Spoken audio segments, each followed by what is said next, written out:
in the Finance Committee meeting where he had some insight into our one decision item for this evening. So I'm sure he'll be able to follow. Hopefully he will be able to join us. Why don't we'll call the meeting to order. And Teresa, if you go through and do the roll call, make sure we have who we have online. Okay, Steve. Present. Noel. Here. Rita's here.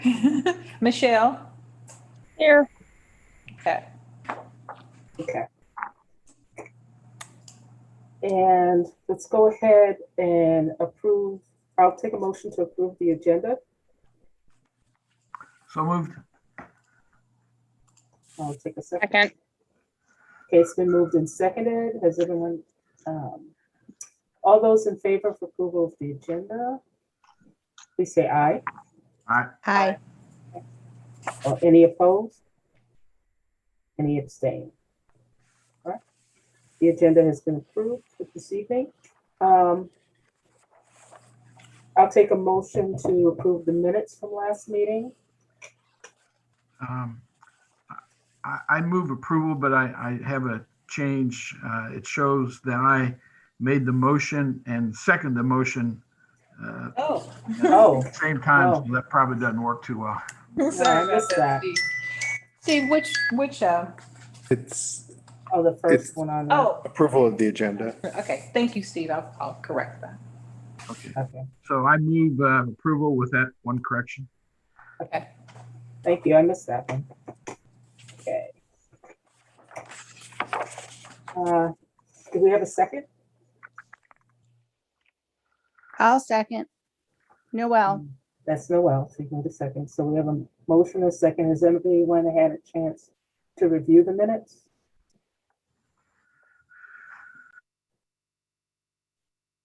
Has anyone not had a chance to review the minutes?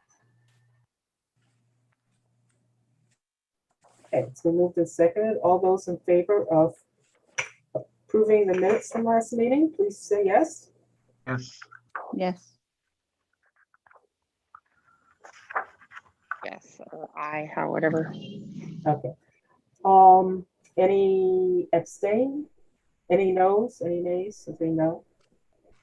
Any abstain? Okay. The minutes have been approved. We come up on to our only decision item for this evening. We have a whole lot of stuff to inform the board about, but we have one decision item that's a pretty major one. We're coming up on our final budget for our year, for our library fiscal year. And the part of the process of what we do is we address the personnel budget first as part of our total budget. By the time we get to approval of the total budget, we've had the opportunity to look pretty much in detail at each component of the budget, so that the final budget will be looked at and presented and adjusted by the Finance Committee. But as personnel costs and expenditures traditionally, and what we anticipate, comprise about 60% of our total budget. So it makes sense to start there. I'm sure Steve has a complete presentation on this, so I will let him take it from you. Okay, so if we can go to the next slide where we have our projection of revenue, and I know this is a little small, but I know a lot of you have the handout in front of you. This is where we start, like Joycelyn said, and so if you can see, these are actually several columns from our 25-year report and estimation, and you can see the dark line that runs down the middle of the screen, and everything to the left of the line is actual up until fiscal 1920. And then of course we're in the last quarter of fiscal 2021, which that's the first column to the right of the line. And then the next column is our estimates and proposal for 21-22, which is what we're talking about tonight. So in terms of our operating tax revenue, we are, Quan and I and the whole team have been looking at this, and we feel very confident that we're going to meet this projection of $60.5 million. It's, if you remember from last board meeting, we were over 100% in 2 of our 3 counties and coming up real fast on our 3rd county. So we feel like we're going to make this number. So accordingly, what we did is we've looked at our proposed revenue, tax revenue. This is when we do our estimates, we do our estimates based usually on what we project our levy is going to be. Our current levy is 36.96 cents per hundred of assessed valuation. That's what the levy is this year. And we expect our levy to be the same amount next year, 36.96. And so using that levy and looking at some of our general revenue increases, which our revenue increases have averaged about 2.4% through new construction, new building, things like that. We're projecting a revenue increase from 60.5% this year to 61.6% next year. So it's a small increase, not a significant increase. We look at our other revenue sources. We expect that to hold the line, be about the same. The next thing that we do is after we've estimated our revenue, then we take out the amount of money that we plan to transfer to the capital project fund.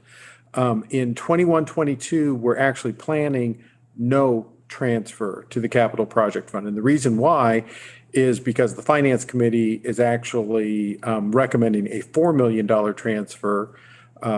This gets a little complicated, but in 2021, the finance committee was supposed to transfer $2 million, and they decided not to because of the pandemic. What they're going to recommend at the upcoming board meeting is that we transfer that $2 million, and then we also transfer the planned $2 million from 21-22, but we do it all in one fell swoop this year. And so accordingly, we wouldn't have to increase, we wouldn't have to do any transfer this year. So that's why that's showing at 0. The next line is is the amount of money that we transfer for our debt service. And that debt service transfer is $6.6 million. And so then once we subtract that out, then our operating total is $56.1 million. And when we look at $56.1 million, we do our target allocation, as Joycelyn said, a ceiling of no more than 60% for personnel, 22% for material expenses, and 18% for operation expenses. So our target allocation of 60% for personnel works out to be $33.6 million. For materials, it works out to be $12.3 million. And for operations, $10.2 million.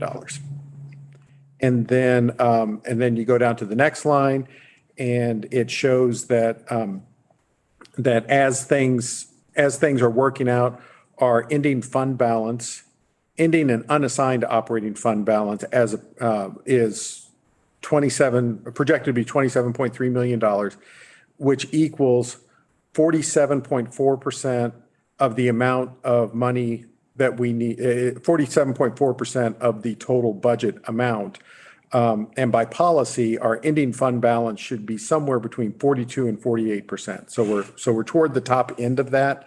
But basically, that's the money that we need to get from the end of one fiscal year to the beginning of, from the end of one tax year to the beginning of the next. And so, no, I said it right the first time. I'm sorry, I got that backwards. It's from the end of one fiscal year to the beginning of the next.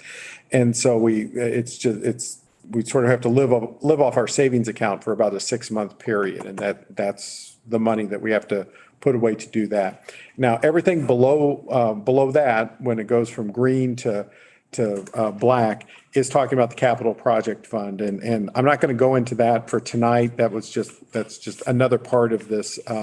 But it does show how we continue to pay off the capital projects and pay for our capital projects. So the big news for tonight, or the target for tonight, is that once we figured out our revenue projections and how, and paying off our debt service and things like that, then we know our percentages, our allocation for personnel. And as I mentioned, our allocation for personnel, 33.6%, $33.6 million.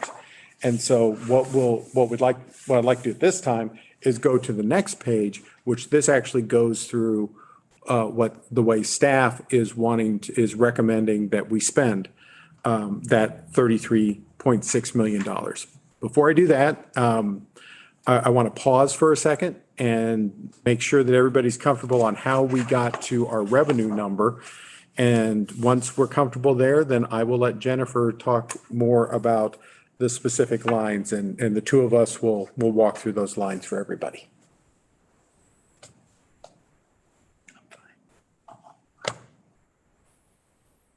Oh, hearing nothing. Do we have any questions? Nope. Okay. So what I'd like to do is, Jennifer, if I could turn it over to you and let you start walking through the spreadsheet. And starting with my mistake. okay.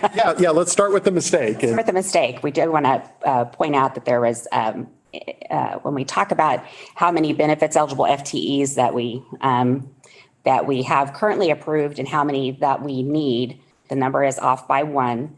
So the total authorized FTEs is 413 on this spreadsheet, but it should be 412, and which would make the following number 418. So if you go down, so it's active benefits eligible, then authorized but no incumbent, and then the next line is Should be 2020, 2021 total authorized. It says 413, which should say 412. correct. Right. Okay, so we'll just kind of go line by line. We have a pretty significant difference in how many folks we had on board this year versus last year. So those the salaries for those folks that are on board is just a little over $17 million. For the open positions that we have that are currently unfilled is another $1.5 million. And then we are requesting and asking for an additional 6.5 FTEs, benefits eligible FTEs, in order to get ready to staff to be open for all 3 Lee Summit branches to be open. That's a partial year, so that $120,000 on that line is to help pay for the benefits eligible staff that we need added in Lee Summit towards, about probably getting close to around this time next year. So that's where that $120,000 comes from.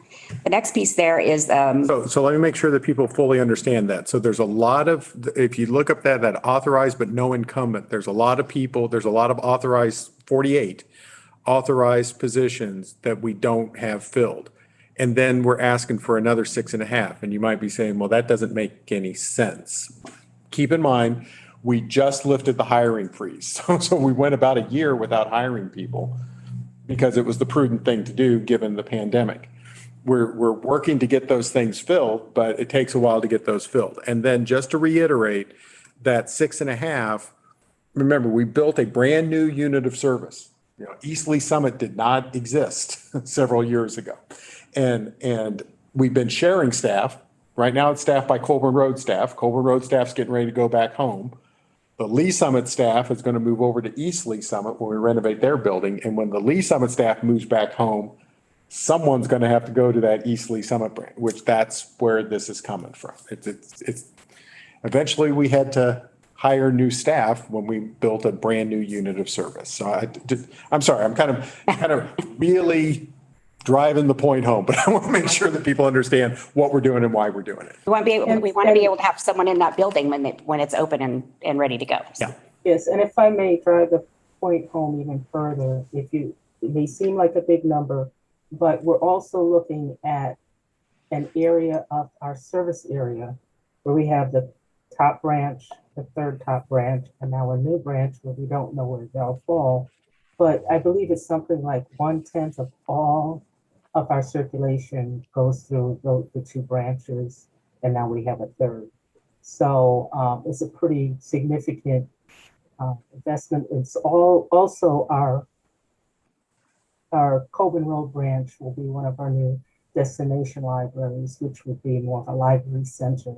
So if you look at that number, you need to take that into consideration as well.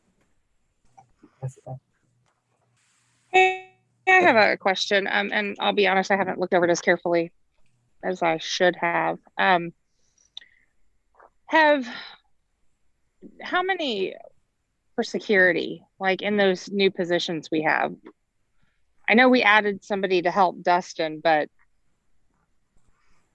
this is going to end up being something like where Diana's office ended up growing and stuff. I mean, I think we're asking an awful, do we have extra security people put in that for the hiring or no?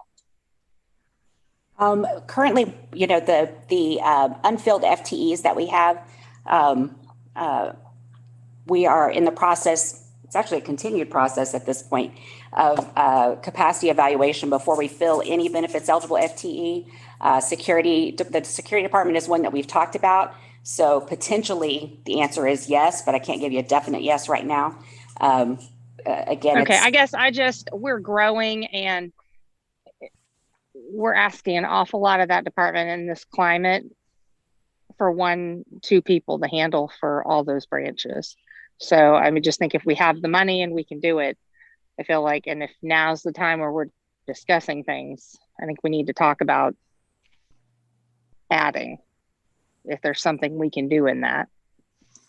And that is one of the things that we've talked about as on the senior team in terms of when we're reviewing which positions we're going to fill. Sometimes, we have an opening that doesn't need to go there anymore. It needs to go somewhere else. So that's that net add of 6.5 positions potentially could include adding to security. I don't know that I can necessarily commit to it because that's not, it's a team decision, but it is under review currently. So. Excuse me. The next line item is adjustment to the pay ranges. So the minimum wage in Missouri is going up again this year. It's going to continue to go up for the next couple of years. And so we're trying to stay a little bit on track with that, particularly at the bottom end of our pay scale.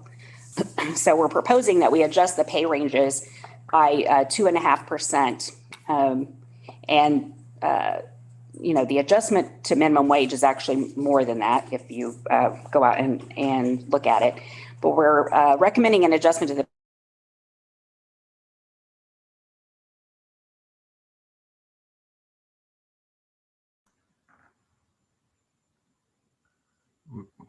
I hear nothing. Me either. I don't hear anything. Yeah, we lost the boardroom. so Hold the on. cost. Go ahead. Jennifer, we lost your audio. Would you repeat that? I apologize. That's okay. This is Cody. Nobody wants to hear me anyway. The line there for adjustment to pay ranges, we are trying to track with minimum wage. It's going up the next couple of years still here in Missouri. The increase is probably a little more like 4.5%. We are proposing an adjustment to the pay ranges of 2.5%. So moving the pay ranges 2.5%, and then making a market pay increase for staff members, benefits eligible staff members that are below a certain comp ratio. So on their pay grade, so that we can, so that we don't have compression at the bottom of the.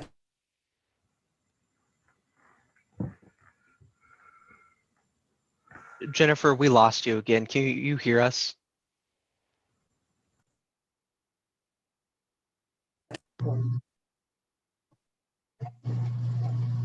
Jennifer?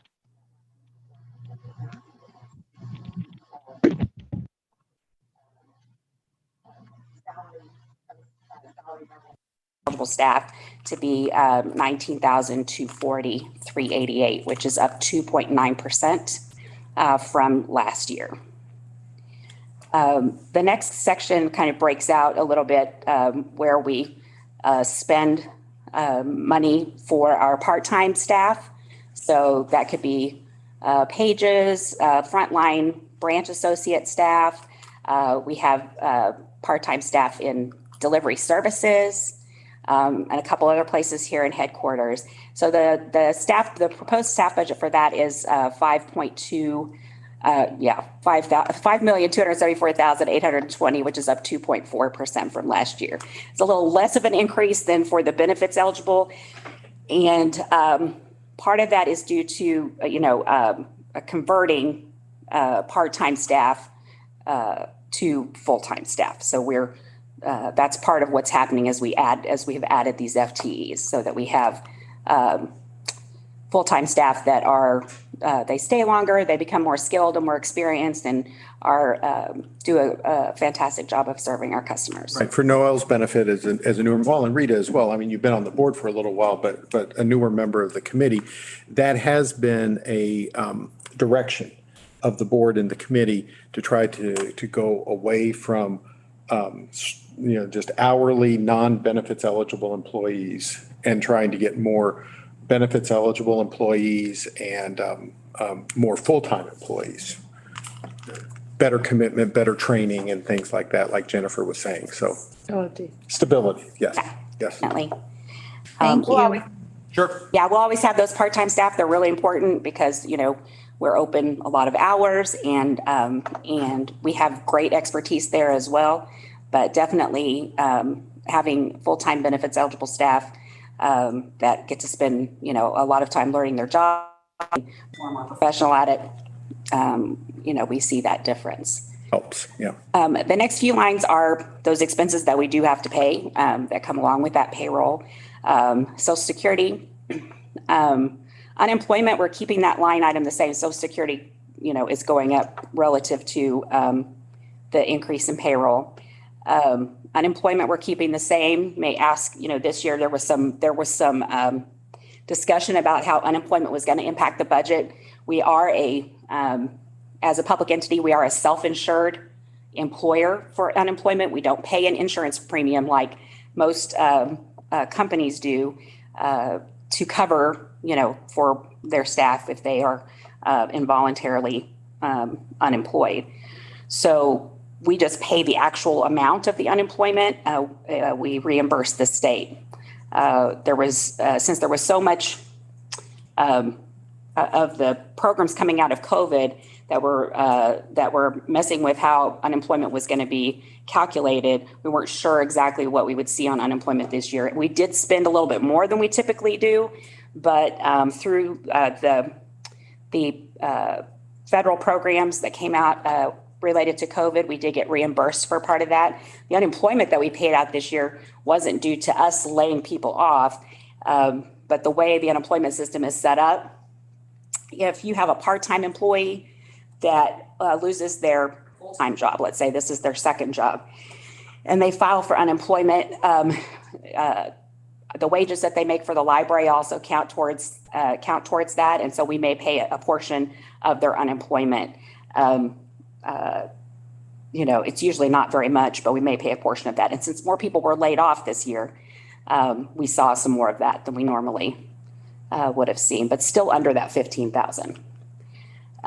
Tuition reimbursement is capped at $30,000. Retirement funding, the funding for our loggers' retirement pension is going up 0.5% this year, which isn't a terrible increase. The most it can increase is 1% year over year.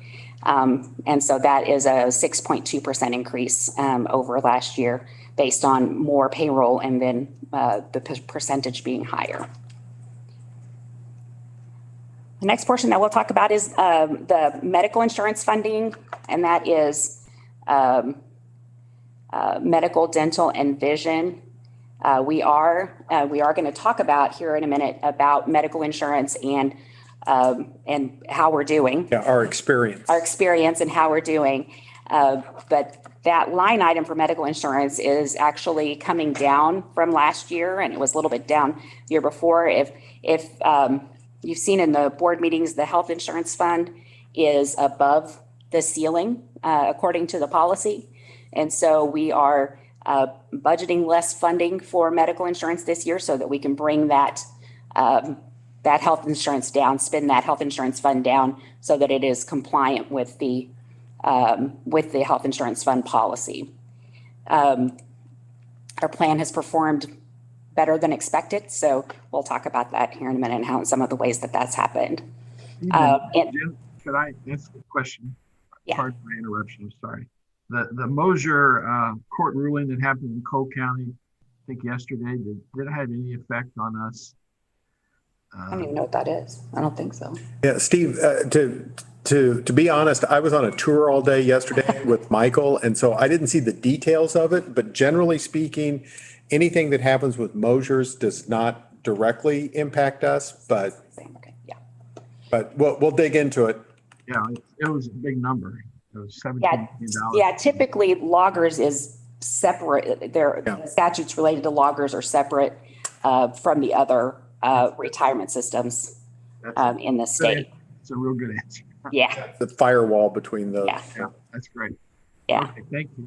Our dental and vision insurance are remaining the same. They are, our experience has been good on that. And we also have been able to save some money this year by renegotiating our dental contract. So even though there may be more covered members, we still are running flat there, which is good.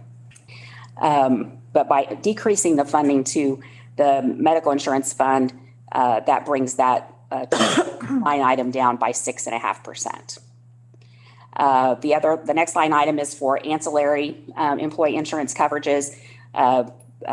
For benefits eligible employees, we pay for long-term disability, life insurance, and accidental death insurance. And we changed vendors this year. On January 1st, we renegotiated and went out to market to look for a reputable company with a good quote for our staff. We haven't changed vendors here for a while, but we were able to save a significant amount of money there on long-term disability and life and accidental death insurance. Part of that came the switch to Unum. We did get some money savings back by they were partnering with Blue Cross, and we are taking advantage of that. And you can see that that savings there of the cost of that going down by 36%. The next line is for our employee assistance program. So this is we currently use New Directions. This is where our staff can access counseling and referral services, which has become, and they've become a really invaluable partner to us this year, but they have throughout the years. They also provide management training and webinars for staff on a variety of topics. We pay that based on how many covered staff members we have, and that is going down a little bit because of the reduction in staff that we've seen with the partial hiring freeze this year. So. And we can talk a lot about this, but I mean, it was invaluable. I mean, with the amount of stress and uncertainty that everybody had going into COVID, our employees and their families were calling our employee assistance program to figure out coping mechanisms and things to do and just how to deal with it all. But they've also done things like, for example, when we have a unexpected death in a department, somebody just unexpectedly dies, New Directions will send a team out there to help their coworkers kind of get through the situation. It's been a very, very, very valuable tool. So. One of the ways that New Directions helped us this year was when we were going through that COVID peak back in October, November into December. New Directions, we partnered with them, and they came in with a facilitator and did small group sessions with managers to help them do a little bit of discussion and small group work on how to help support them and their staff through what was going on, all of the stress and pressure related to COVID, whether it be family issues, work issues, personal issues. And those were, managers felt really positive about doing that and felt really supported. And New Directions did a fantastic job at that. We made it small so that they could have discussions. And we did those at the end of November going into the first part of December. So it's a lot of bang for our buck for that particular line. The next group of expenses has to do with just HR administration. And you can see there what some of those items are, covering background checks, cost, the fees for the 457 retirement plan, section 125, staff development day, which is a training event that we do every year, management development training and consulting, which is very important. We are working on our next series for that currently. Job certification training, which comes up sometimes, but it can come up when, for instance, the last time we used it was to help someone get the CDL in order to drive the reading rocket. So that's one of the ways that we spend that. Exceptionality is our employee recognition program and employee celebration program, I like to call it. That includes the next line that includes like recognition for years of service. We have some expenses related to new hire orientation. The awareness training, says awareness training, safe personnel. That is the system that we use that some of you may have seen, which is we use to deliver training on harassment, discrimination, and those related topics that we have our folks do every year. And then diversity promotion and recruiting. And that budget is coming down year over year. A part of that due to holding off on spending for Family Fun Day due to not knowing what's going to happen with COVID and which is Family Fun Day is an event that we've had for our employees in the past, but and may look at being able to do in the future, but this year doesn't seem like the year that particular thing is going to happen. So the total proposed salary and benefits budget is $33,145,727. We put the target there as 33. It's actually 33.6. 33.6. So we're actually, even though it says over target, we're actually under target. So any questions? Do we have, this is Steve, do we have money in here for safety? I see you have safe personnel, but I know a year or so ago, maybe 2 years ago, we did, active shooter training, that kind of stuff. Do we have that kind of training built into this budget? Yeah, that is, we do deliver that on safe personnel. We're actually shopping for a new active shooter, active threat training right now. So it includes active threat training and some basic safety training like lifting and that sort of thing, so that folks can try to avoid injury in the workplace. It's a little more, library work's a little more physical than folks think it is. There's some people on the senior team can attest to that. They went out and helped. I've gone out to help in branches recently, and I think everybody remembers how how physical that work is now after spending some time out there. But that's included in what we deliver to staff via safe personnel. There's also things like making sure you're not distracted. I just finished my battery of training not too long ago, and so it discourages you from walking around and texting while walking through a parking lot. I mean, there's training like that that's part of it. There's also training. We just put out automatic defibrillators in all of our buildings. And so there's training about how to do the defibrillators that's in this training. It's a whole battery of training, as well as auxiliary training. I mean, there's extra training that you can take if you want to find it. And we used it last year for COVID training and how to clean and disinfect and things like that as well. So. In addition to that, Dustin, our security manager, he has created training for active threat as well as de-escalation training. So we had all of our staff go through de-escalation training as we were reopening from COVID, as we were going through a reopening process. We've all seen what happens, on the internet and on TV, sometimes with people getting upset about following COVID protocols. And we wanted to make sure that our staff were ready to, instead of ending up on a viral video, that they had some good training on how to de-escalate a situation if they were to arise. So Dustin has significantly helped in that way, and also helped standardize the training and the information that's provided to staff about safety. So long answer, Steve, but yeah, but that is included in the safe personnel training, along with a lot of other things too.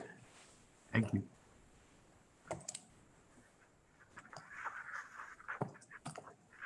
Any other questions?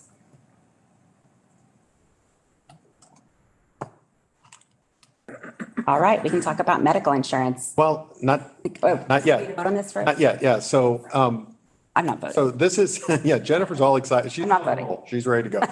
But as Joycelyn said, we actually, we work really hard on this to make sure that we do stay below that 60% target, that ceiling for us. We feel like we've worked hard to make sure that some of our expenses were competitive by taking them out to bid to make sure that they're in the right place. There is one thing that I feel is kind of like a hole in this budget, and it's the fact that we've gone a little ways without doing a market study on our salaries to determine if we are staying competitive with our salaries and benefits and job descriptions. But I have a solution for that, and we're going to talk about that in a couple of agenda items. But staff feels very comfortable with this. We feel like we're not growing too fast, and we're holding the line where we need to. And so obviously we are open to any recommendations, suggestions, questions. But what we would like is, if you all are comfortable with this, we'd like a recommendation to the full board for the personnel components of the proposed 21-22 budget, with the correction that Jennifer mentioned right up top, that the authorized FTEs is actually 412 instead of 413. And then the next number would be 418.5 instead of 419.5. Correct. I so move. Okay, thank you, Rita. Do we have a second? Steve, I'll second it. Okay, thank you. I have one comment here, and that is for the benefit of those who may be watching, or for our new members of this particular committee and to the board as well. Our percentages in the budget, with 60% ceiling on personnel, 22% on materials, and 80% on operations. Steve can speak to this more specifically, but as we've looked at this, we found that MCPL is among the highest in our nation in terms of what we allocate for materials, which is our mission, which is getting out there and getting the materials in the circulation and all that. We're among the highest in the nation of that, and we're among the low range in terms of our operating expenses. And so just to keep that in perspective, that while 60% may seem a lot, that we are actually on the high range when it comes to the amount that we spend on actual materials and things on our shelves, available online. And we're also, I believe, still among the number one, or among the top of lenders and borrowers from, what do we call that, Steve? The loan, where we loan to other libraries and we borrow from other libraries. That is correct. Right. Yeah. Right. Yeah. The interlibrary loan, where we Interlibrary loan. yeah, Thank resource sharing amongst libraries. And you can correct me on those numbers, but if my memory. No, you're right. You're right on target, Joycelyn. We are, for our peer group, we spend more per capita and more per dollars in many cases than any other library on materials. That is, buying books and buying audiobooks and programming and all of those sorts of things. And operations, we tend to be pretty tight compared to other library systems. And our salaries, compared to our peer group, is in the bottom half of that group. Now, one of the things to keep in mind is that our peer group includes a lot of libraries from California and a lot of libraries from New York where the cost of living is higher and there's more unionized workforces. It also includes a lot of Ohio where there's a lot of unionized workforces. So when you begin to take some of those into consideration, I feel like our allocation is if our pie is sliced in three ways, it feels like the slices are done correctly. I just wanted to point that out as we go to the vote. Do we have any other questions or comments before we vote? And I wanted, Steve, can you clarify what a vote on this tonight means in terms of our overall budget process? Right. So this is a recommendation from the committee to the full board. And so what it means is that the committee had an opportunity for Jennifer and I to talk about this at great length, and you had an opportunity to ask a lot of questions. And after that was finished, then you're going to recommend to the full board adoption of this for the budget. And then the full board will actually be the ones that will recommend that or adopt that as part of the budget. So this is just a recommendation tonight. If you go home and see something and think, gosh, we really should change that, there's a couple of opportunities still to change it. Thank you, Steve. So are there any more questions or concerns or comments before we go to a vote?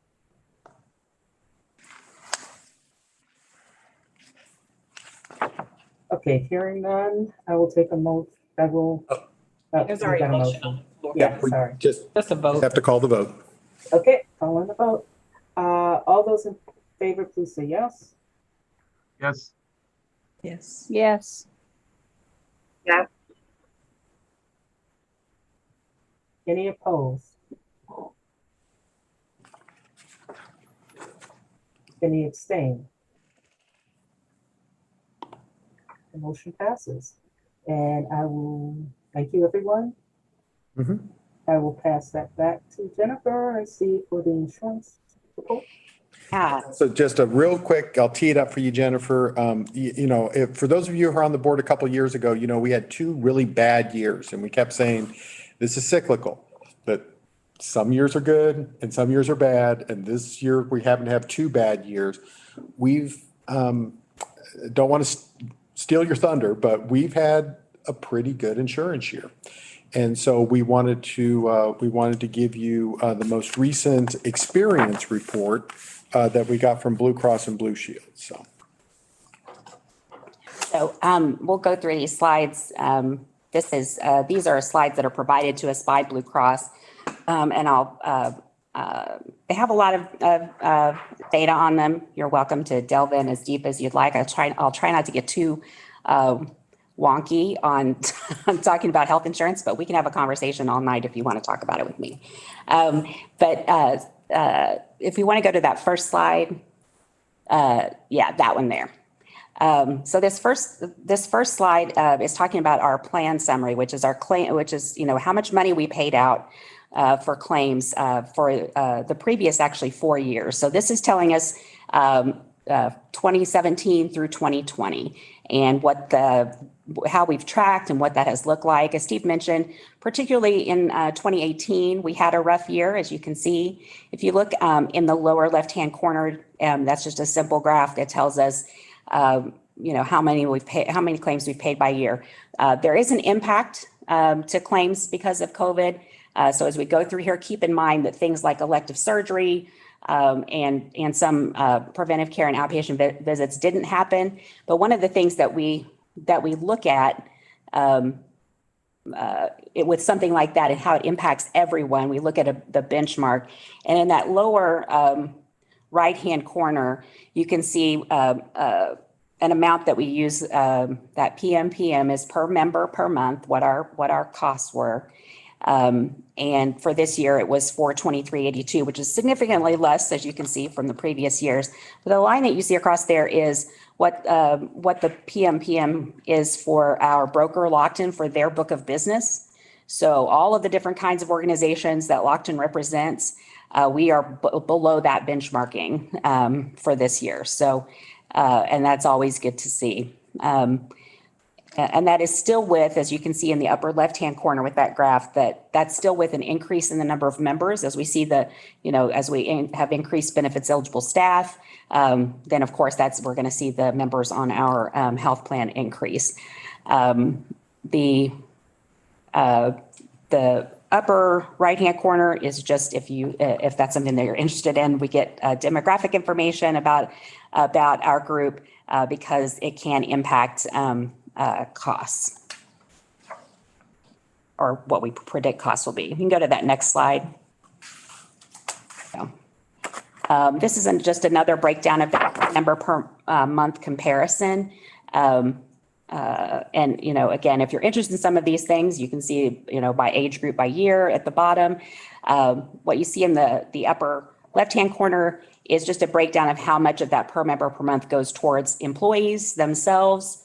That's the navy, the biggest portion of it. The gray portion is for employee spouses that are covered. And then the small portion there where we can't see the number is for dependent children.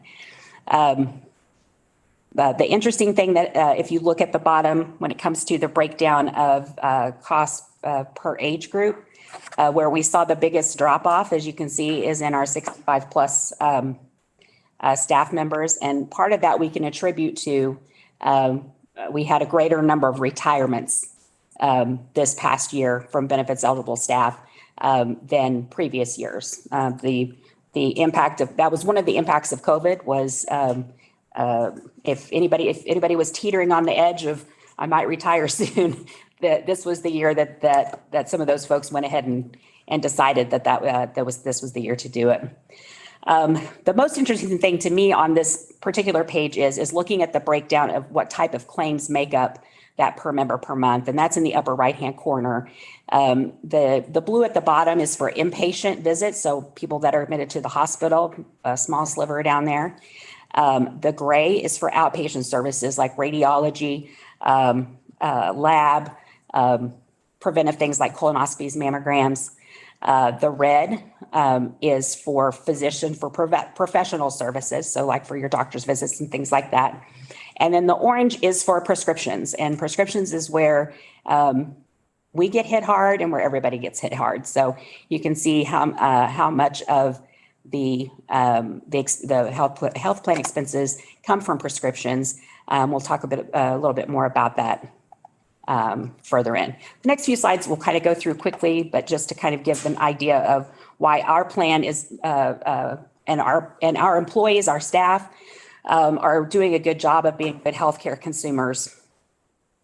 On the next slide, it talks about inpatient utilization. So how many people and how much money did we spend on folks getting admitted to the hospital this year? As you can see, it's below, of course, went down year over year, back to kind of where we were in 2017. But that line tells us on that upper left-hand corner graph where Lockton's book of business is. So we were definitely below the average on how many admissions per 1,000 members that we had in 2020, which also, of course, brought our costs down, which you can see on the upper left-hand graph, down from approximately 400,000 to approximately 200,000. And you can see the breakdown of that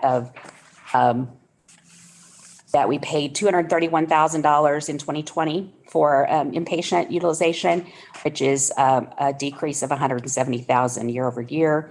And we had 5 fewer admissions. That elective surgery and piece is, if you can see at the bottom, that the second part of that graph at the bottom, that's where we saw that a significant drop off.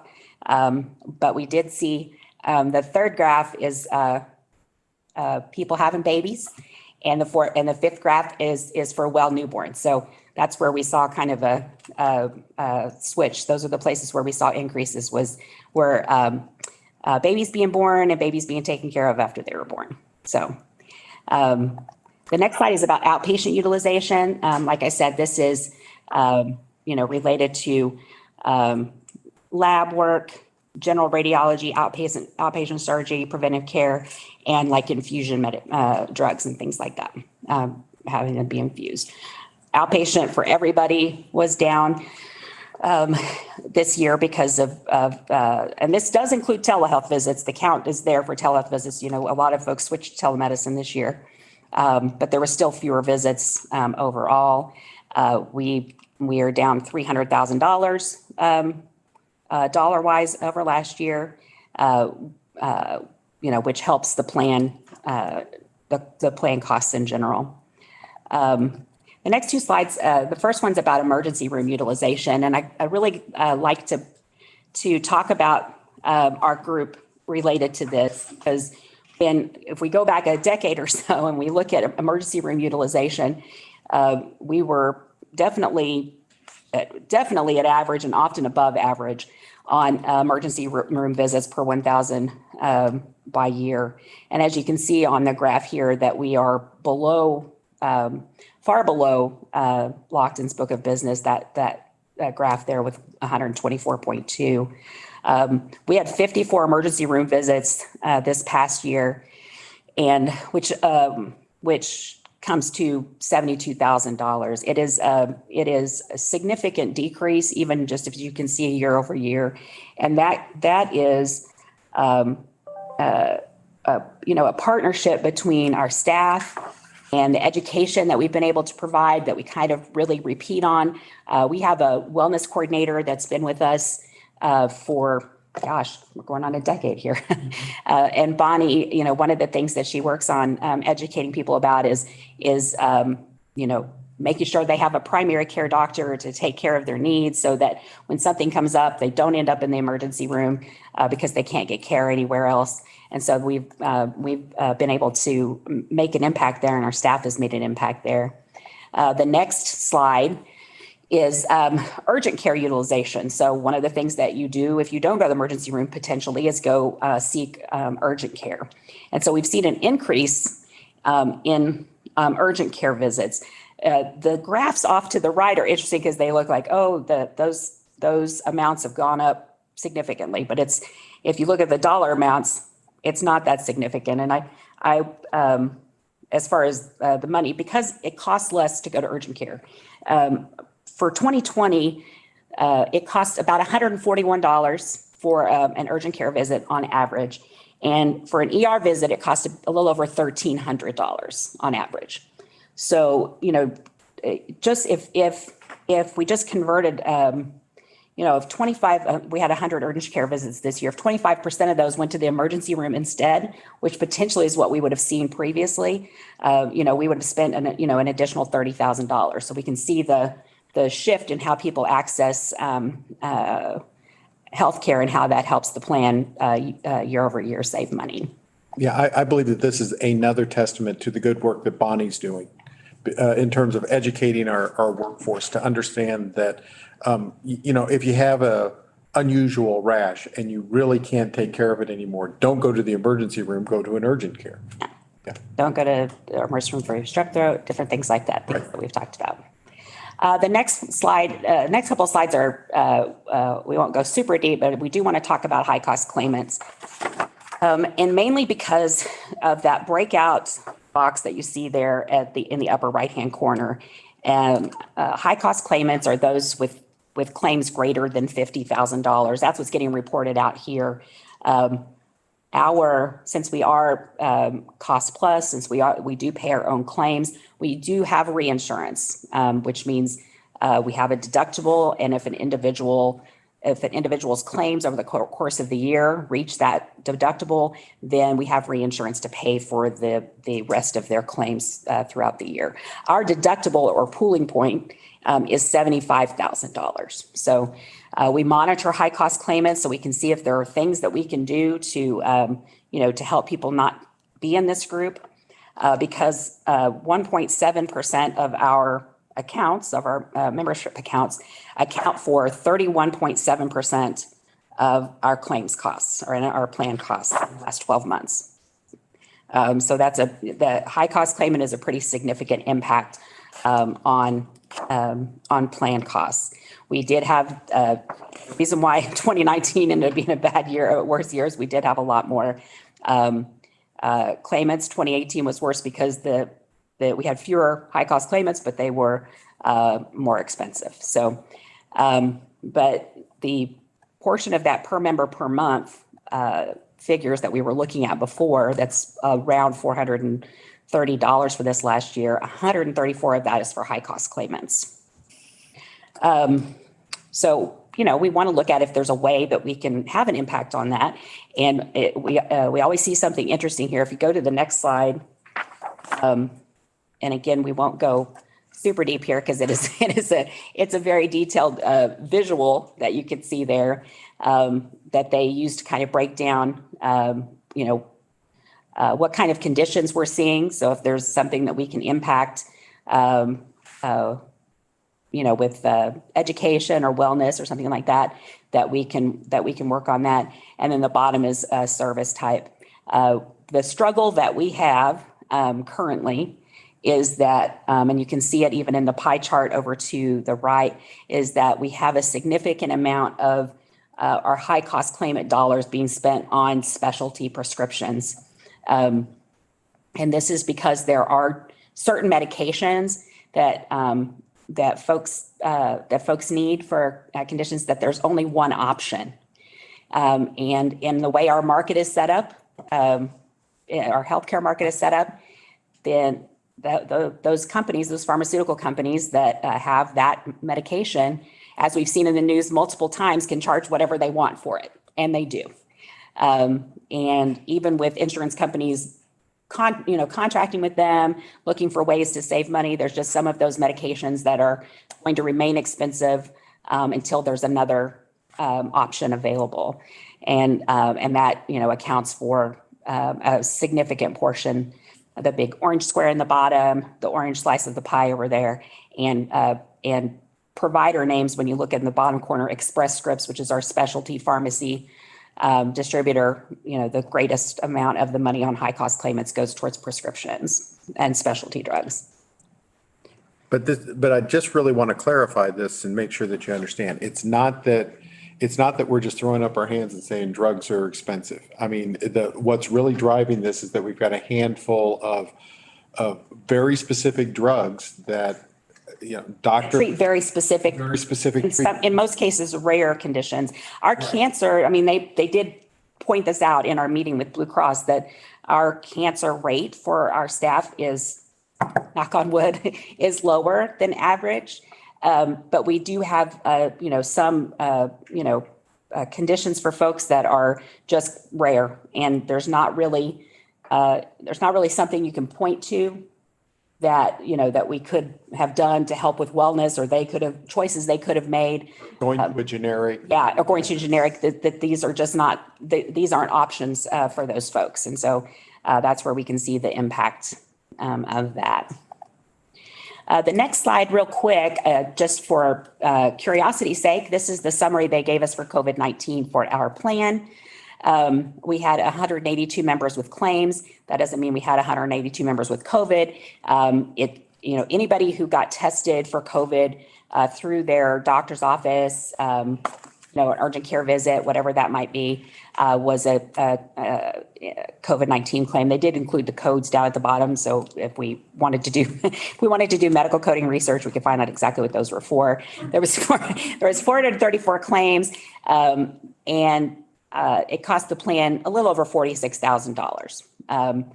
And again, in our meeting, the doctor the medical director person who did our Blue Cross meeting this time said that's as low as he had seen. So we feel fortunate there as well. The last part, we're talking about prescription drugs, so we're going to talk about them a little bit more on the next slide. When we're looking at how can we, are there places where we're doing okay, places where we could do better. Our total plan cost for our pharmacy for our drugs has gone down almost 10% year over year. And even more when you're looking at per member per month, it's gone down 12%. That's a pretty good indicator. I think it says that here somewhere of what our trend is, which is good to see. The claims dollars per member per month is up, like claims amount, sorry, how many claims per member per month, how many they actually make, not dollars, is pretty flat So it's 1.60 claims per member per month versus 1.58 the previous year. It's just up 1.3%. Our specialty drug cost as percent of plan has gone down. So the previous year it was 40%. It has gone down to 28.3%. So anytime we can see a decrease there, that is good, because specialty drugs, they say specialty because they're special. And if it's special, it's likely more expensive. And we have a decent generic dispensing rate of 84.4%, which is an increase again. And this has gone up a little bit every single year. On the next page, the next slide, this is the last one. This gets super wonky, but this is benchmarking for pharmacy. So we can just kind of see if there's places where we have an opportunity to potentially save our staff or the plan money on prescriptions. There are places where we are definitely doing better than average, like our plan cost trend. The plan costs for a 30-day supply of medication. And then and one of the things where we know that costs more than average is our specialty plan cost per prescription, which is about 6 or 7 lines down there, and it's $5,600 versus a $5,000 average. Our generic dispensing rate's doing really well. It's catching up with book of business. We've been lower than that before. It brings up mail order dispensing rate, which is below the average, but the way our plan is set up, there's not a lot of money savings necessarily for mail order over walk-in pharmacy. We are going to do a couple of things likely this year. We're going to work with Blue Cross's RX savings plan that individual members can sign up for. We're going to get some more information out about that, show them how they could save money by changing the pharmacy, by talking to their doctor about switching to a generic or trying a less expensive medication. And we are going to look at adding the 90-day dispensing at the local pharmacy instead of having to do right now. If you want 90 days dispensing, you have to go through mail order, and this is not just a convenience, but it would still offer the kind of savings that mail order offers, but with in-person convenience, which means people are more likely to use it, and then we'll save the plan money with those 90-day dispenses versus 30-day dispenses. So that's all the nerding out I have about medical insurance. No, so it's a real deep dive on the medical insurance, but medical insurance has been an Achilles heel for us. And it's also a big expense, as Rita's mentioned. So, and an important expense in terms of how we compensate our employees. But we sort of bemoaned our bad news. And so thought it might be good to talk about some of the good news when we have that as well. So definitely. Any questions? And Jennifer, Yeah. we're according to our budget going to add 45, 50 people next year. How will that affect, you think? We know that it will likely, have an impact, but a lot of that, gets smoothed out with turnover and, gaps between hiring. So, we've gradually increased the number of members on the plan year over year, but even with that gradual increase, we've been able to control costs. So, and I know we've talked previously about like how many staff member numbers we are down. But that only is of that number, that's only about 25 or 30 full-time staff. Most of the staff numbers that we are down are part-time or half-time staff that aren't covered on the plan. So, excuse me. So yeah, we would expect to see more, Steve, and we are going to continue to watch it, of course, and try to keep doing the things that work well, and potentially add some things that could make things better and help. We have been really fortunate, even with a bad year or two thrown in there. So. Yeah, you guys have done a great job. This is very amazing. I guess my last question is, you spent a lot of time on wellness training for our staff. Has that paid off? Yeah, I think that without a doubt, we've had the same wellness coordinator previously as a contractor through St. Luke's, and who is now our employee. Her her salary is covered by a wellness stipend that we receive from Blue Cross, and she is. Someone the other day commented and said she's the goodwill ambassador. She spends a lot of time, educating and communicating with folks, but also because she's been here long enough, building relationships with staff so that they feel comfortable coming to her to help them navigate or manage things that, may be more personal. And she provides an avenue that they are comfortable with to say, hey, this is happening. What should I do? Or I saw this and to share ideas with her and help. And that to me is one of the biggest and best investments that we've made with money we could have bought, gift cards for people that, that walk 10 miles. We could have done some of these things. Membership. But the relationships that Bonnie has built with staff over the time that she's been here has been a worthy investment. And I think that we can see that she has been an active part of our HR team when it comes to looking at our health insurance costs and then what's feeding those health insurance costs. So we look at, chronic condition management, all of those things. So, yeah, I would say that the short answer, Steve, is yes. Thank you.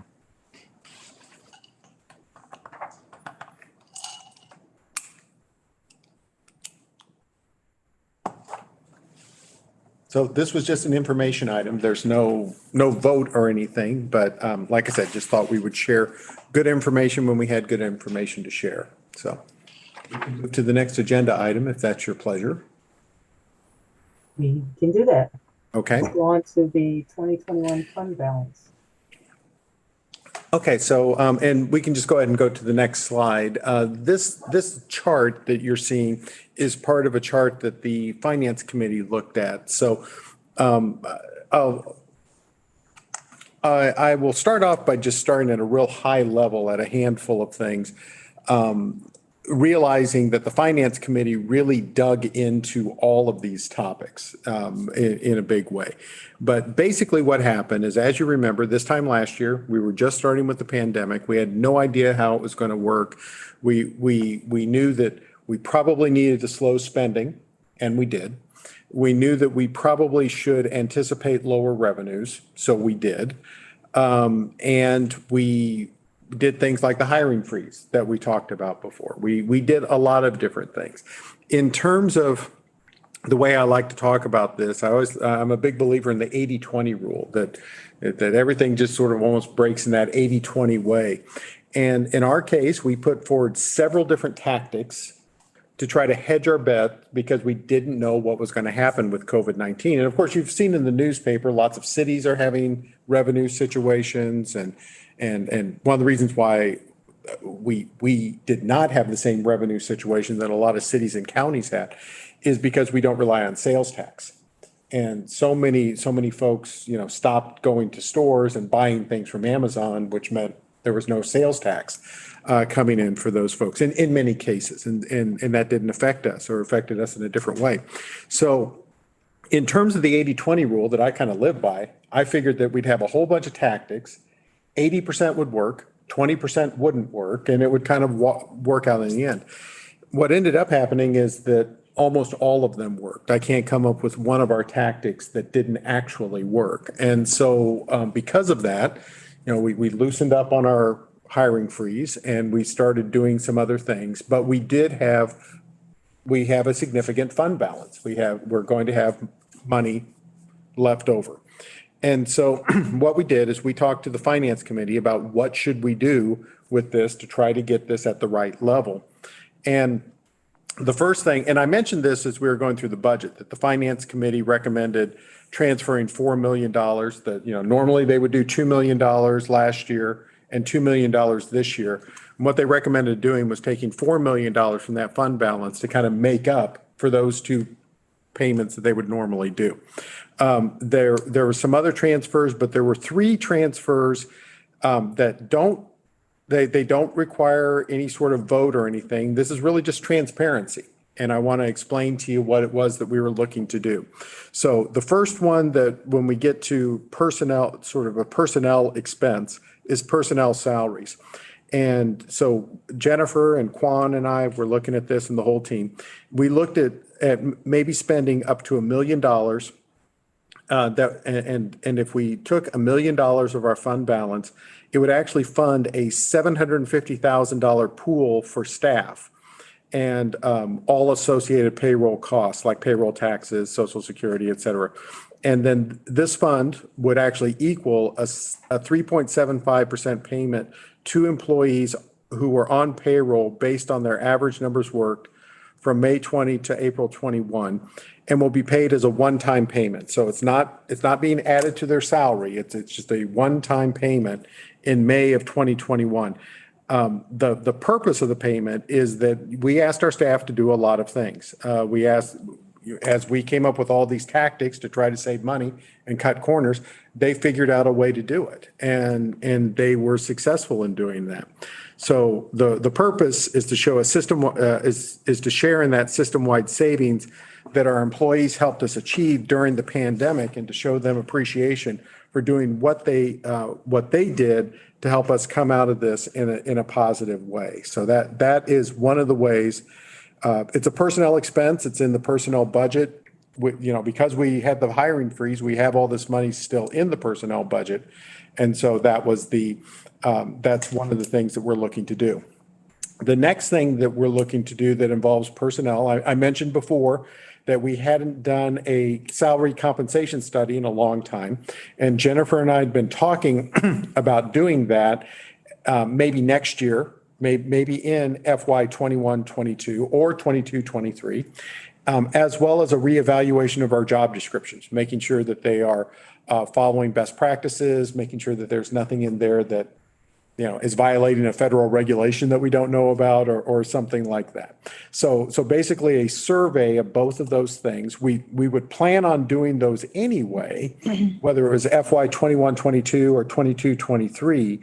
But because we have the money in the fund balance, we're looking to actually get that contracted and that work underway this summer. We believe that will cost no more than $150,000. In fact, may not cost that much, but that's our plan to assure that we're compensating correctly, we're market competitive, and that our job descriptions are where they need to be.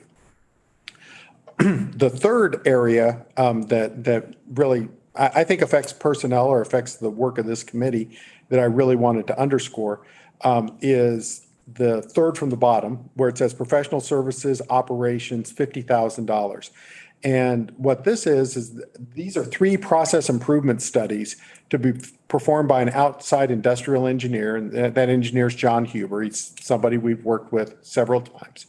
And what John will be working on, his scope, is to work on 3 different service delivery chains to ensure that our process is correct. I mean, he's an industrial engineer. He's the type of guy who goes in and says, are we doing too much duplication of work? Is this something that we could shorten and all of that? And you might remember that some of John's previous projects, his holds processing project that he did for us, documented a $600,000 a year savings. And so those are the types of things that John can do for us. And so the 3 areas that he is looking to work on is he's going to come back in and look at our technical services department. He's done that before, but he wants to double check and make sure we haven't backslid. And I think his savings at technical services previously was around $400,000. So he wants to make sure that we're still doing the right things there. He wants to take a look at our holds processing again and make sure that we're still doing the right things and we haven't slid backward there. And then he's also looking to create a full evaluation of our community in-person programming to make sure that our processes involved there are correct. This is a service that developed slowly over time. And so we just kept adding components to it. and you know how it is. Lots of times when you add one component and add another component, you forget to take away something that's inefficient.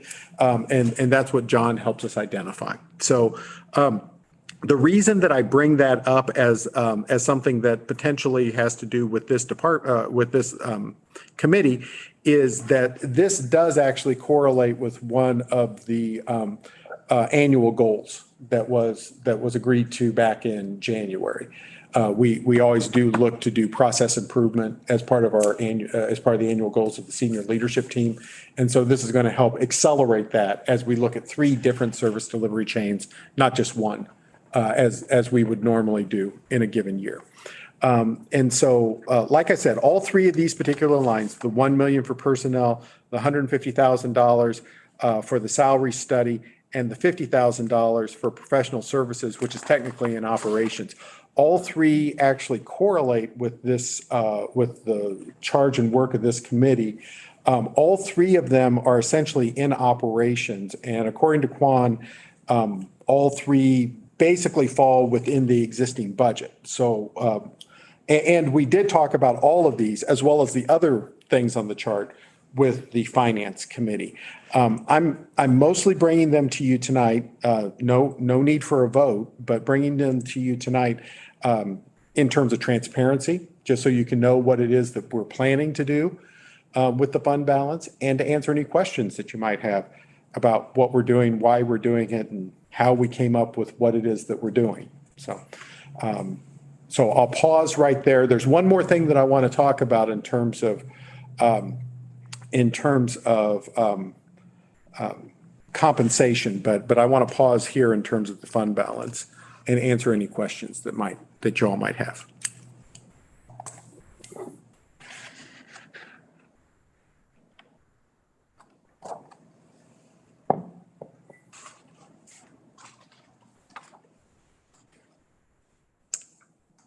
I'm not hearing anything. I can certainly answer questions later and certainly open for emails, phone calls, and all of that. The last thing that I would like to talk about before we move off of agenda item number 7 is performance payments. Now, the senior leadership team, if you remember back in January, this committee talked about the performance goals for the senior leadership team for the year 2020. And there was a decision that the committee made. In fact, if you want to flip back, I believe that it's in your minutes where you all talked about that, and you also talked about the potential allowance for this. And there was my contract essentially says that me and my team are eligible for performance pay, and we talked about it, and we determined that we really didn't achieve the goals that we set out in 2020. Due to the pandemic, we weren't able to do everything that we thought that we should be able to do. But there was actually a motion that came out that said that there was an expression of appreciation of and value of the staff's efforts and acknowledgement of 66% of fulfillment as a tentative decision. Payment for performance for a final decision on the award amount will be determined by the end of the fiscal year, determining the fiscal status of the library. So my team decided that we were thankful that you had awarded us a 66% fulfillment, but decided that we wanted to forego that until we understood what the physical condition of the library was going to be. Physical condition of the library is in very good shape right now. And so what I would like to ask is if the permission to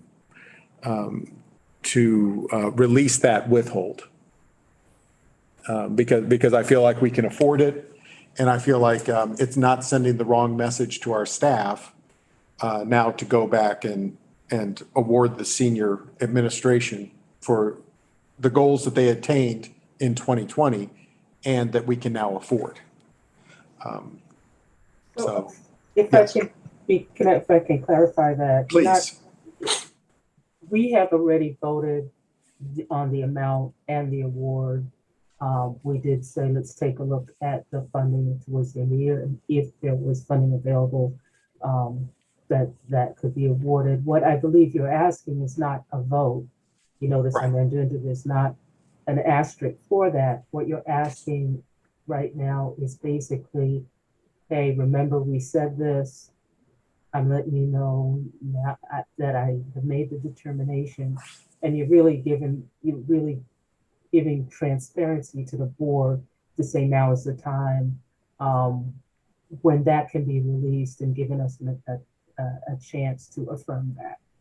Yeah, that is correct. I mean, really, if you look at you can see it right there on the minutes on page 8. I mean, that this was agreed to by the committee. It did go to the full board. The full board agreed in the same way.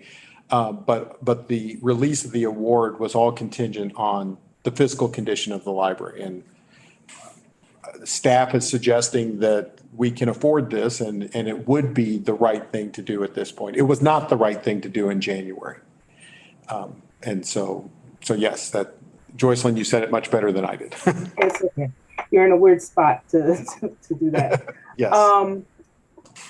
I guess the way I would kind of see us going forward is we cannot do a vote.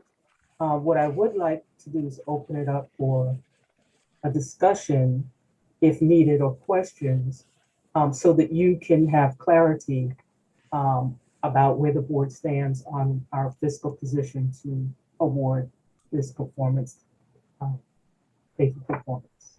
Does that make sense? Yes. Board?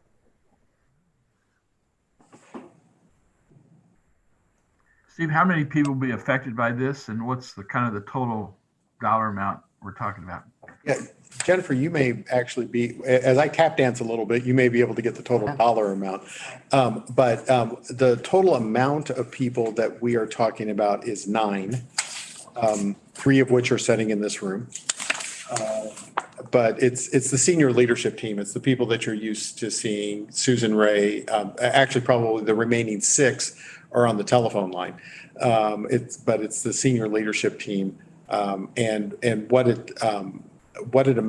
it's amount to, as I recall, was it 4%? 1.6. It's No, that's wrong. That's wrong. It's going to, I'm sorry, Steve, it's going to take us a little while to get that actual. Okay, while you're But we'll do calculating that, Steve, I'd like to remind everybody that what we're talking about is the pay for performance that is actually awarded to the rest of the staff back in July 1st of 2020. July 1st. Right. The leadership team is tied to performance attainment goals, which is tied to the fiscal year, but it relates to the same time frame as the rest of the staff. So we've actually postponed that another 6 months for the senior leadership team. Is that right, Steve? Mm-hmm. That is correct.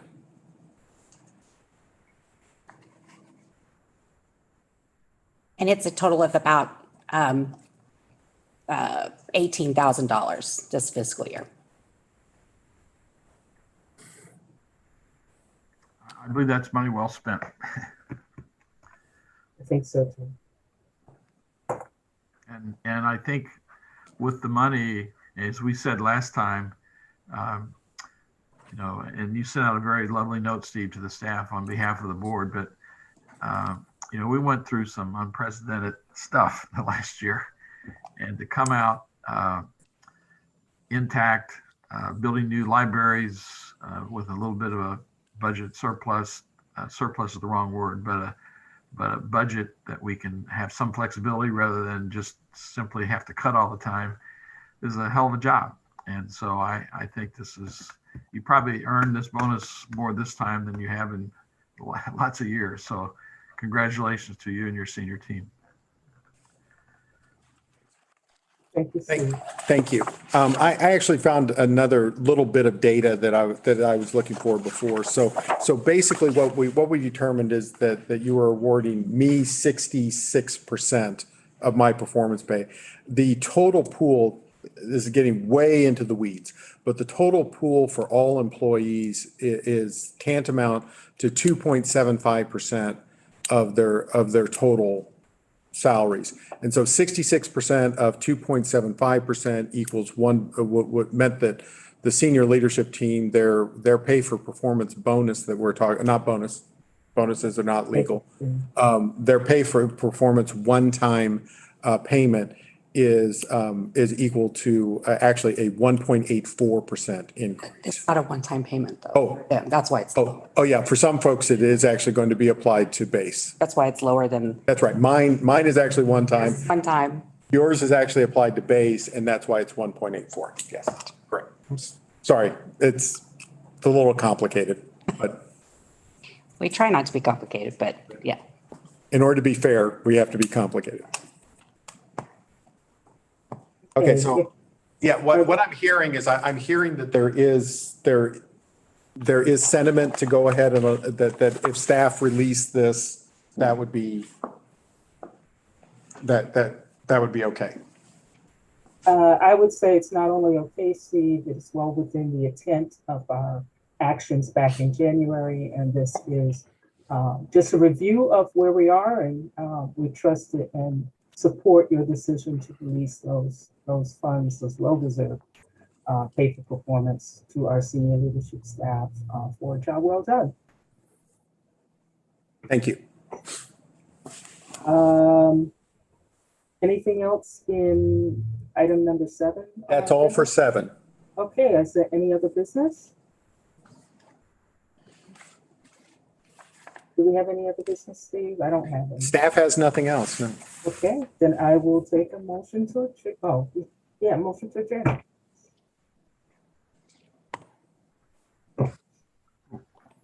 You asking for a motion to adjourn? Is that what I heard? Yes. That's what you're hearing, Steve.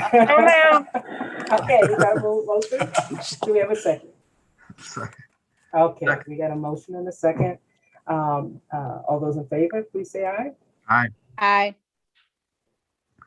Aye.